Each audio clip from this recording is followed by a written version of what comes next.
নমস্কার সুধীজন, আমি মৃত্তিকা আবার এসে হাজির মৃত্তিকা নাথ চ্যানেলে। বন্ধুরা, আজ আমি ছোট্ট একটি অভিজ্ঞতা আপনাদের সঙ্গে শেয়ার করব। গতকাল আমি আমার দুই পুত্রকে নিয়ে একটি জায়গার উদ্দেশ্যে রওনা হয়েছিলাম।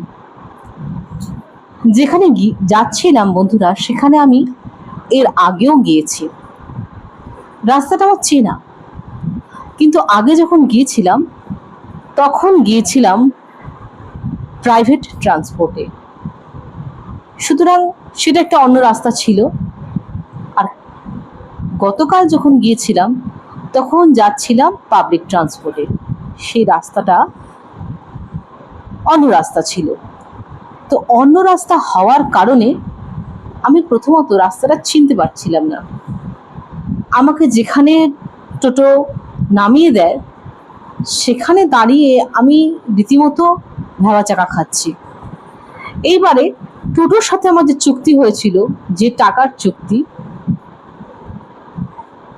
এবার টোটো যখন সেই জায়গায় গিয়েছে, যখন আমার ডেস্টিনেশন আসেনি, আরো যেতে হচ্ছে, সে সমানে আমাকে বলছে যে আমার কিন্তু আরো ভাড়া লাগবে, আমার কিন্তু আরো ভাড়া লাগবে। আমি বুঝতে পারছি না যে এক্স্যাক্টলি ভাড়াটা বাড়তে বাড়তে কোন জায়গায় যাবে। তো আমি সেই জন্য বললাম যে ঠিক আছে, এক কাজ করুন, আপনি আমাকে এখানেই নামিয়ে দিন, আমি খুঁজে নেব। এবং আমি খুব আত্মবিশ্বাসী ছিলাম যে আমি খুব সহজেই খুঁজে পেয়ে যাব, কারণ এই জায়গাটা আমি এসেছি এর আগে। কিন্তু আমি যখন আমার দুই ছেলেকে নিয়ে নামলাম টোটো থেকে, এদিক ওদিক তাকাচ্ছি, আগের জায়গাটার সাথে মিলছে না, কিছুই মিলছে না। তারপরে সামনে একটি মুদিখানার দোকান ছিল, সেই দোকানে কয়েকজন ক্রেতা ছিল, তাদেরকেও জিজ্ঞাসা করলাম, তারা কেউ কিছুই বলতে পারছে না। আমি ভালোভাবে জায়গাটার দিকে আরো একবার ঘুরে ঘুরে তাকাচ্ছি, যে ভৌগোলিক যে হিসেব, সেই হিসেবে তো জায়গাটা এর কাছাকাছি হবে, খুব বেশি হলে 500 মিটার এদিক ওদিক, খুব খুব খুব বেশি হলে না হয় 1 কিলোমিটার আমি ধরে নিলাম, তাও হবে না। 500 মিটারের মধ্যে এই জায়গাটা, 500 মিটার, 500 মিটার, কিন্তু কেউ চিনতে পারছে না। ঠিক আছে, আমি আরেকটু এগিয়ে গেলাম, আরো লোককে জিজ্ঞেস করছি, পথচারীদের জিজ্ঞেস করছি। একটি মা তার শিশু সন্তানকে নিয়ে দাঁড়িয়ে ছিলেন, তাকে জিজ্ঞেস করলাম, কেউ বলতে পারছে না, কেউ না। তো তখন আমি দাঁড়িয়ে ভাবছি, আবার সেই ভূগোলটা চিন্তা করছি, যে সেই যেখানে আমি যাব সেই জায়গাটি এক্স্যাক্টলি কোথায় ছিল। জায়গাটি এক্স্যাক্টলি আমি ভাবছি যে ছিল একটা ব্রিজ, সেই ব্রিজটার এন্ড পয়েন্টে। আমি তখন কয়েকজন অটোওয়ালাকে জিজ্ঞেস করলাম, আচ্ছা দাদা, এই যে ব্রিজটা আপনি দেখতে পাচ্ছি উপর দিয়ে যাচ্ছে, ব্রিজটা শেষ হচ্ছে কোথায়, সেই পয়েন্টে আমি পৌঁছাবো কি করে? তো ওরা আমাকে একটা গলি মতন এরমভাবে দেখিয়ে দিল যে আপনি ওখান দিয়ে চলে যান, ওখানে একটা মানে বাঁশের সেতু পাবেন, বাঁশের সেতু, ওই বাঁশের সেতু দিয়ে আপনি চলে যাবেন। চলে গেলে আপনি যেখানটা বলছেন যে ব্রিজের নিচে আপনি যাবেন, সেখানটা আপনি চলে যেতে পারবেন। ঠিক আছে, কিন্তু তৎসত্ত্বেও আমি যে জায়গাটি যেতে চাই, এক্স্যাক্টলি যে যেতে চাই যে জায়গাটিতে, সেটি কিন্তু কেউ বলতে পারছে না। সেটির নাম যখন বলছি যে আমি এই জায়গায় যেতে চাই, সেটি কিন্তু কেউ চেনে না। যাই হোক, ওদের কথা মতন আমি ওই কাঠের যে সেতু, সেই সেতুটি পেরিয়ে গেলাম। সেই সেতুটি পেরিয়ে যাওয়ার পরে একটা ছোট্ট ঘুমটি দোকান, সেই ঘুমটি দোকানে বসে বসে পান বানাচ্ছে। আমার ছেলেদের দেখে বেশ সুন্দর মুচকি হাসলেন। সব ঠিক আছে, সবই ঠিক আছে, কিন্তু যখনই জিজ্ঞেস করি অমুক জায়গাটি চেনেন, না, কেউ চেনে না সেই জায়গাটি। আমি এবার তাজ্জব হয়ে যাচ্ছি, আমার মানে কান টান গরম হয়ে যাচ্ছে। আর সকালবেলা রাস্তা, অফিস আওয়ার্স, এদিক দিয়ে একটা মানে গাড়ি যাচ্ছে, ওদিক দিয়ে একটা গাড়ি যাচ্ছে, রীতিমতো আমি ভ্যাবাচাকা খেয়ে যাচ্ছি যে কি হচ্ছে। ইন দ্য মিন টাইম একটা জোরে বাইক আসছে, আমার ছেলেগুলো এদিক ওদিক রাস্তার মধ্যে ছড়িয়ে ছিটিয়ে আছে, মানে কোনটা সামলাবো, কি করব, কোথায় যাব কিছু বুঝতে পারছি না, এতটাই পারপ্লেক্সড সিচুয়েশন, টোটাল অবস্কিউরড, অন্ধকারে ঢাকা, অন্ধকারে ঢাকা। তখন আমার মাথাটা, আমি কিছু দেখতে পাচ্ছি না, আমার মাথা কাজ করছে না। আমি অসহায় হয়ে বলেই ফেললাম যে কেউ চেনেন না এই জায়গাটা, কেউ চেনেন না। তো ঠিক সেই সময় যখন আমার ধৈর্যের বাঁধ ভেঙে গিয়েছে, ভেঙে যাচ্ছে না, ভেঙে গিয়েছে, ঠিক সেই সময়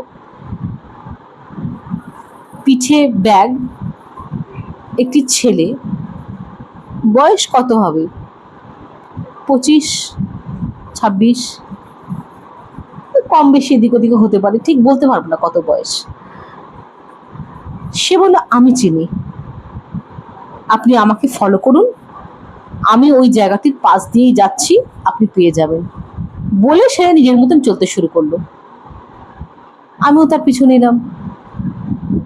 এখন মাথা কাজ করছে না, সে কে, কি কি বৃত্তান্ত, সঠিক লোক না এ আমাকে মিসগাইড করছে না কি করছে কিছু বুঝতে পারছি না, কিন্তু আমি তাকে ফলো করা শুরু করলাম একটা দূরত্বে। সে অনেকটা আগে এগিয়ে যাচ্ছে, আমি অনেকটা পিছনে আমার দুটি ছেলের সঙ্গে। তা এই করতে করতে করতে করতে যখন খানিকটা পথ এগোলো, মানে 200 মিটার মতন যখন এগিয়ে গেল বিষয়টা, তখনই কিন্তু আমি চিনতে পারলাম সেই জায়গাটা। আমি বুঝলাম যে এবার আমি এসে গিয়েছি। আমি খুব, আমার চোখে মুখে তখন প্রশান্তি এসে গিয়েছে। আমি যে ওই ছেলেটিকে থ্যাংক ইউ বলবো, ছেলেটি অনেক আগে এগিয়ে গিয়েছে, আমি থ্যাংক ইউ বলছি কিন্তু সে শুনতে পাচ্ছে না, আমি থ্যাংক ইউ বলছি, থ্যাংক ইউ থ্যাংক ইউ, সে কিন্তু শুনতে পাচ্ছে না। তারপর সে তার মতন করে ভিড়ে মিশে গেল। আমি সেই জায়গায় গেলাম, সেখানে গিয়ে আমার যা যা কাজ ছিল তার মধ্যে আমি মেতে গেলাম। আমি বসে আছি, কিন্তু তখন আমি কিন্তু ভাবছি মনে মনে যে একটু আগে কি একটা যেন ঝড় বয়ে গেল আমার উপর দিয়ে, কি একটা যেন ঝড় বয়ে গেল, কিরকম একটা অসহায় লাগছিল। এরকম দুটো বাচ্চা নিয়ে আমি একা, সঙ্গে আমার একটা ব্যাগ আছে, ভারী ব্যাগ, কিন্তু সাহায্য একটা এলো, তার মানে সাহায্য একটা আমার জন্য ছিল। কিন্তু আমি ভাবছিলাম যে সাহায্য নেই, কোথাও কিচ্ছু নেই, অন্ধকার আর অন্ধকার, কিন্তু সাহায্য একটা ছিল। এরকম কিন্তু মানে প্রায় দিনই, মানে জীবনের ঘটনাগুলোকে আমি যখন দেখি, প্রায় দিনই এরকম কত শত ঘটনা ঘটে। কিন্তু আবার দেখুন, যখন আবার একটুখানি পরিস্থিতি কঠিন হয়ে যায়, তখন আবার কিন্তু মেজাজটাও আস্তে আস্তে কিন্তু ভাঙতে শুরু করে। সাহায্য একটা থাকেই, আমরা আমরা বুঝতে পারি না, আমরা কমপ্লেন মোডে চলে যাই, আমরা অভিযোগ করতে লেগে যাই যে এটা নেই ওটা নেই, কিন্তু সাহায্য একটা থাকে। জীবনটা এইরকমই বন্ধুরা, জীবনটা এক্স্যাক্টলি এইরকমই। আজ ভালো, কাল খারাপ, পরশু আবার ভালো, এরকমই জীবনটা চলছে।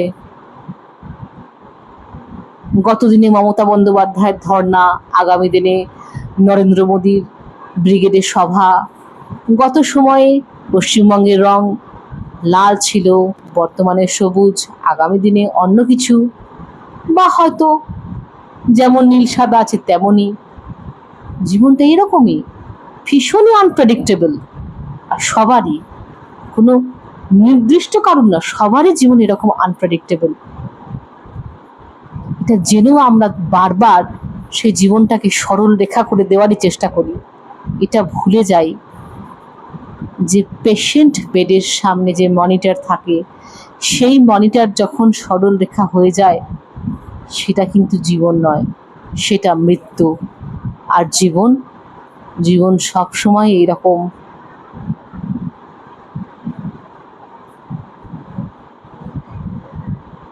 এই ছিল বন্ধুরা আজকের ভিডিওটি কেমন লাগলো অবশ্যই জানাবেন। লাইক, কমেন্ট, সাবস্ক্রাইব নিশ্চয়ই করবেন।